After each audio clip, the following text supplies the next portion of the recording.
নাম পাৰ্থপ্ৰতিম বৰা আৰু সদ্যঘোষিত APSCৰ CC পৰীক্ষা মোৰ আছাম ফাইনেন্স ছাৰ্ভিচৰ ৰেংক 1 আহিছে আৰু এই ৰিজাল্টটো পাই মই যথেষ্ট আনন্দিত। কেনেদৰে প্ৰিপেৰেশ্যন লৈছিলোঁ? মই বিশেষকৈ মই প্ৰিপেৰেশ্যনটো 2021 আৰম্ভ কৰিছিলোঁ মই BTech পাছ কৰাৰ পিছত আৰু যথেষ্ট কষ্টৰ ফলত এই ৰিজাল্টটো পাইছোঁ।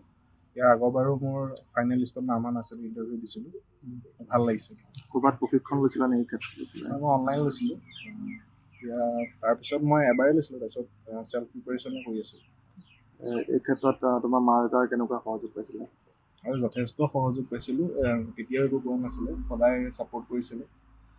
নিজৰ যোনটো পৰীক্ষা সেইটোৰ কাৰণে লাগি থাকিব কৈছিলে আৰু যোৱাবাৰ বেয়া হোৱাৰ পিছতো মটিভেশ্যন দিছিলে যে লাগি থাকিব লাগে, যিহেতু ইমানখিনি কষ্ট কৰিলোৱে অলৰেডি আৰু সেই আজিৰ ৰিজাল্টটো পাই ভাল লাগিছে।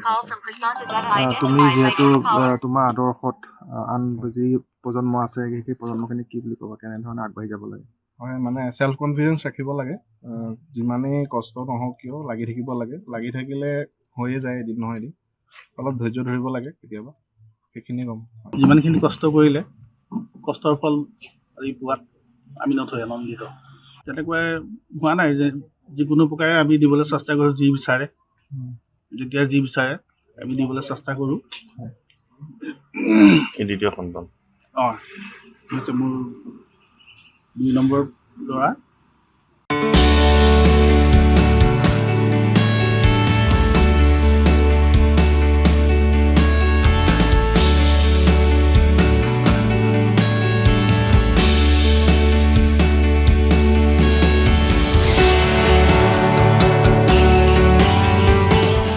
মোৰ নাম পাৰ্থপ্ৰতিম বৰা আৰু সদ্যঘোষিত APSCৰ CC পৰীক্ষা মোৰ আছাম ফাইনেন্স ছাৰ্ভিচৰ ৰেংক 1 আহিছে আৰু এই ৰিজাল্টটো পাই মই যথেষ্ট আনন্দিত।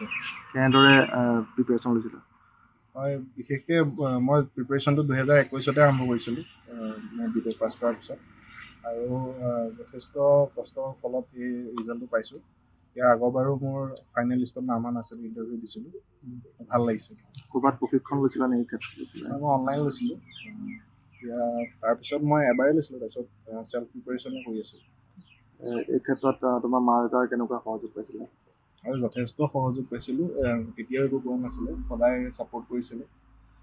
নিজৰ যোনটো পৰীক্ষা সেইটোৰ কাৰণে লাগি থাকিব কৈছিলে আৰু যোৱাবাৰ বেয়া হোৱাৰ পিছতো মটিভেশ্যন দিছিলে যে লাগি থাকিব লাগে, যিহেতু ইমানখিনি কষ্ট কৰিলোৱে অলৰেডি আৰু সেই আজিৰ ৰিজাল্টটো পাই ভাল লাগিছে।